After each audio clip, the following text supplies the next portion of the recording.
slave owners? Will they be able to sit down together at the table of brotherhood? I have a dream.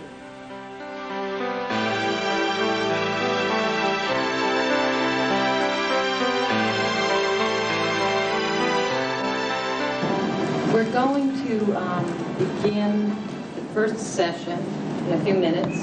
It will go until about 11:30. We ask that you be as unobtrusive as possible. We'll be sitting in this circle, so we really would appreciate if you don't all come in the middle behind the pen. We appreciate that. It's sort of a sensitive topic. This is the first time people are coming together, and in that sense it's historic, because descendants of the Ku Klux Klan, descendants of slave owners, and descendants of slaves are gathering here now to talk about their common legacy. I was in Dr. Weissmark's personality class, and one evening she came in and she was telling the class about doing this project, and she asked if any of us was interested, and if so, to come on a certain date and time to one of the meetings, because I think they had began them already. And I went and liked what I saw, and I stayed. Well, I met somebody on the research team, Rachel Lofton, and she, obviously I'm from the South, she picked up on it really quick with my accent. They tell me I have a Southern accent still a little bit. And she said, "Are you from the South?" And I said, "Yes, I am." And she said, "By any chance, are you a descendant of a slave owner?" And nobody had ever asked me that before, and I just said, "Well, as a matter of fact, I am," and I thought it was kind of strange, and I said, "Are you?" And she said, "Yeah." Even though I am a descendant of both a slave and a descendant of a slaveholder, I've never really, until I got to that event, ever thought of myself as a descendant of a slaveholder. Even though I've done a genealogy and I know that it's fact, I've never mentally thought of myself as that. There, they made you deal with the fact that you were both. The opening ceremony was designed to bring everyone into focus on what we were there for. And I think it did that.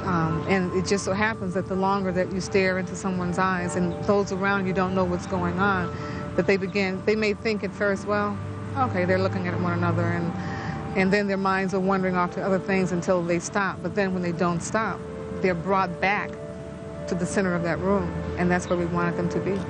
When I looked at him, I became very emotional, and it wasn't looking at him, it was looking into his eyes and remembering that at one time a black person could not have looked in a white person's eyes and survived.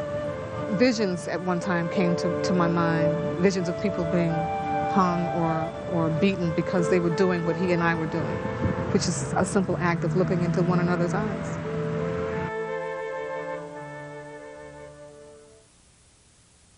Maybe a few people could just say why they're here and what it feels like. I feel like maybe hatred towards me. What motivates you to come here and do it? I want to be different from my family. I believe that I am different. My mother, her grandmother was born into slavery.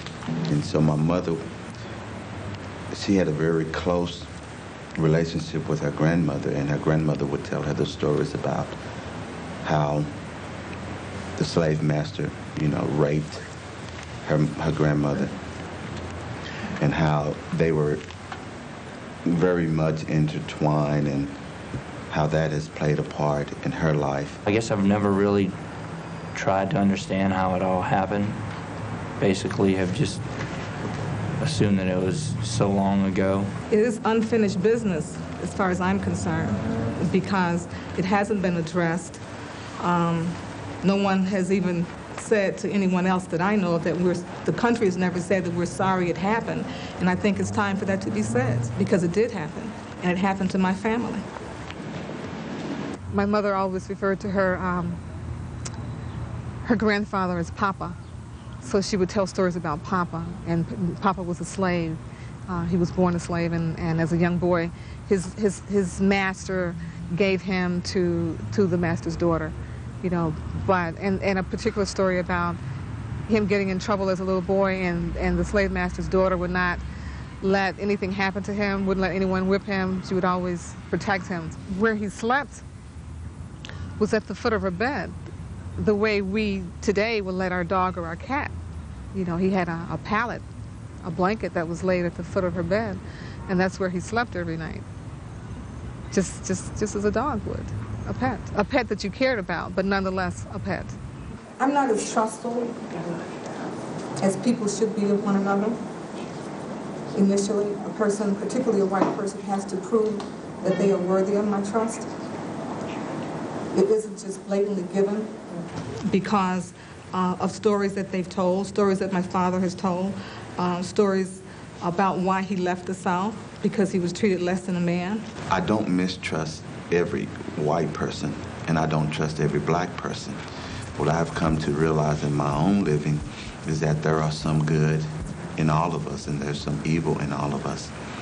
And in order for me to heal, I must begin to talk about it and deal with it with people who are different.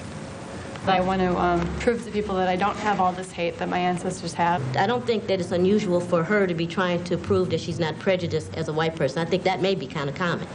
But I think the level of distrust among blacks and whites. With a white person before? Did you No. ever hear anyone say that? No. But then I've never actually said that I don't trust white people before either. I always knew that my ancestors had slaves, and I always kind of swept it under the carpet, I guess. And I guess by being here, putting a few things out on the table is a start to the realization that we're all equal. And what I want to do is I want to quit having to prove myself to everybody, to black people. Sometimes you get tired of feeling like you have to prove yourself.